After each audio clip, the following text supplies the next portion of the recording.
แจ๋วแล้วเจ้าอีลาไปแปลงหื้มเดี๋ยวนี้ลาแอมเข้าไปจัดการหื้อ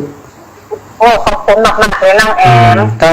ดับมาได้ละออนเขาตายไอ้แม่ตีรถไปสถานีมันดับไปอันพอไปรีเซ็ตใหม่เจ้า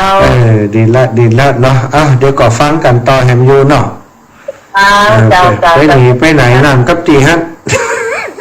ต้องอยากเนาะโอ้บอกคือหนังช่ำนอนจะเลอะแฮมนอนจะเลอะฟังแฮมวันคู่ป้ากันก็นี่ค่ะเจ้าป้าเนาะจัดตู้ป้าเอ็มเลยเอาขนมมือยิ้มได้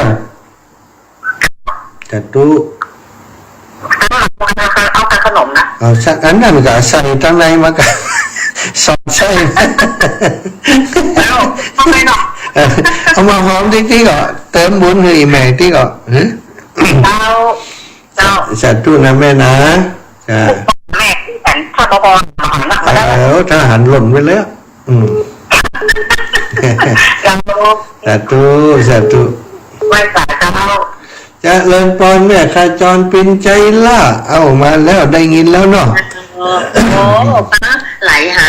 ทั้งไหนกันได้ว่ามันได้ยินเสียงแล้วเนี่ยอันสถานีมีปัญหาเครื่องส่งมาแล้วถ้าจะได้ซื้อแหมไม่ล่ะแม่ว่ามันอาจจะยุ่งกับงานนัดก้างานซุกใกล้เนาะ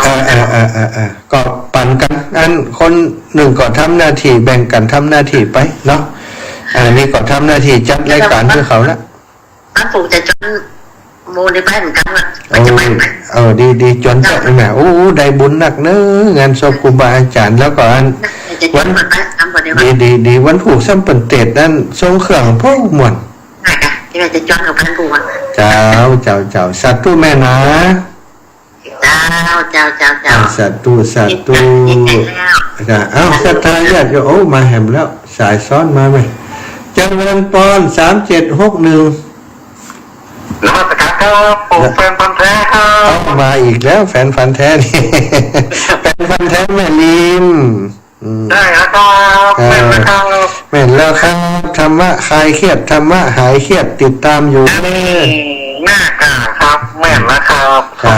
เดี๋ยวจะไปจ่อยกันแปลงห้องน้ำวัดไฟหินนะนั่นเขาแยกบันแล้วไว้ฮันว่าอินโดเปิ่นจะไปแปลงให้เปิ่นกันมาได้เลยครับสาธุที่วัดไฟหินนะครับผมสาธุป่ะสาธุ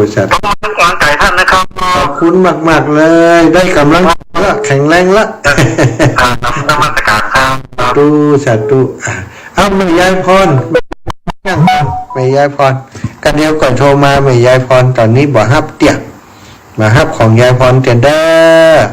เดี๋ยวค่อยโทรมา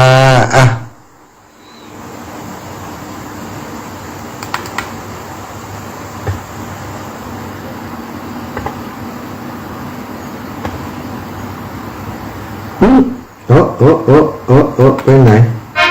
เป็นแบบขึ้น